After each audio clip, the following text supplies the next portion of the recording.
Hi friends, అందరికీ నమస్కారం. Welcome to our channel. 10వ తరగతి అర్హతతో కేంద్ర ప్రభుత్వ ఉద్యోగాలు ఎస్ఎస్సి నుండి నోటిఫికేషన్ అనేది విడుదల కావడం జరిగింది ఫ్రెండ్స్. టోటల్ జాబ్స్ వచ్చేసి 8,300. సో దీనికి అర్హత 10వ తరగతి, ఒకే ఎగ్జామ్ ఉంటుంది. సో దీనికి సంబంధించిన వివరాలన్నీ మనం క్లియర్గా తెలుసుకుందాం. అప్లికేషన్ లాస్ట్ డేట్ వచ్చేసి 31వ తేదీ జూలై 2024 అనమాట.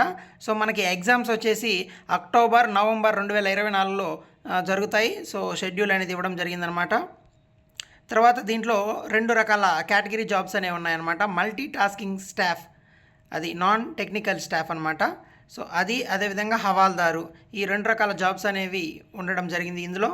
సో అవి చూసుకున్నట్లయితే ఎంటీఎస్ 4,887 పోస్టులు ఉన్నాయి. హవాల్దార్ వచ్చేసి 3,439 ఉన్నాయన్నమాట. ఇవన్నీ కూడా permanent jobs, central government jobs అనమాట. సో దీనికి మనం అప్లై చేసుకోవాలనుకుంటే ssc.gov.in వెబ్సైట్లోకి వెళ్ళి మనం అప్లై చేసుకోవచ్చు. సో దానికి సంబంధించిన వెబ్సైట్ లింక్ కూడా నేను డిస్క్రిప్షన్లో ప్రొవైడ్ చేస్తాను. సో తర్వాత చూసుకున్నట్లయితే ఏజ్ లిమిట్ చూసుకున్నట్లయితే ఎస్ఎస్సి ఎంటీఎస్కి వచ్చేసి 18 నుంచి 25 సంవత్సరాలు ఉండాలి. అదే హవాల్దార్ పోస్ట్కి అయితే 18 నుంచి 27 ఇయర్స్ అనేది ఏజ్ లిమిట్ ఉంటే సరిపోతుంది. సో డేట్స్ కూడా ఇవ్వడం జరిగింది, అంటే ఏ రోజు కంటే ముందు పుట్టి ఉండాలి, ఏ రోజు తర్వాత పుట్టి ఉండకూడదు అనేది కూడా ఇవ్వడం జరిగింది, క్లియర్గా చూసుకోవచ్చు. సో ఎస్సీ ఎస్టీకి అయితే 5 years, OBC candidates 3 years, PWD క్యాండిడేట్స్కి 10 years ఏజ్ రిలాక్సేషన్ అనేది కూడా ఇవ్వడం జరిగిందనమాట.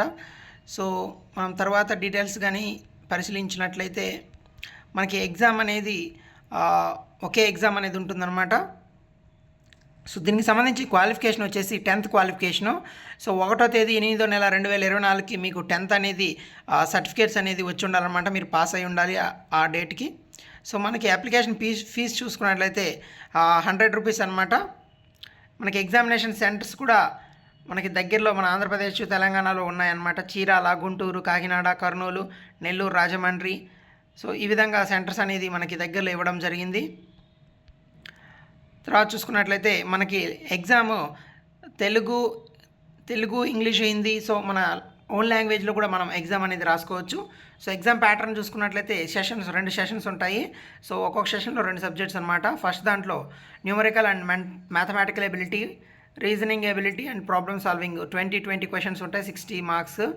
సో 45 minutes అనేది టైం ఉంటుందన్నమాట. తర్వాత సెషన్ 2లో general awareness 25 questions, English language and comprehension 25 questions, 75 marks అనమాట ఒక్కొక్కటి.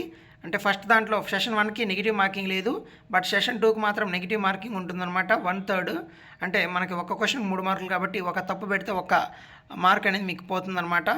సో ఇలా మీరు క్వాలిఫై అయిన తర్వాత మీకు ఎంటీఎస్ అయితే ఈ ఎగ్జామ్ అయితే సరిపోతుంది. అదే హవాల్దార్కి మీరు క్వాలిఫై అవ్వాలంటే మళ్ళీ మీకు physical measurement test, physical endurance test అనేది కూడా ఉంటుందన్నమాట. సో మనకి సిలబస్ కూడా క్లియర్గా ఇవ్వడం జరిగింది ఏమేమి ఉంటుంది అనేది. సో ఇక్కడ ఫిజికల్ ఎఫిషియన్సీ టెస్ట్లో వాకింగ్ ఉంటుంది.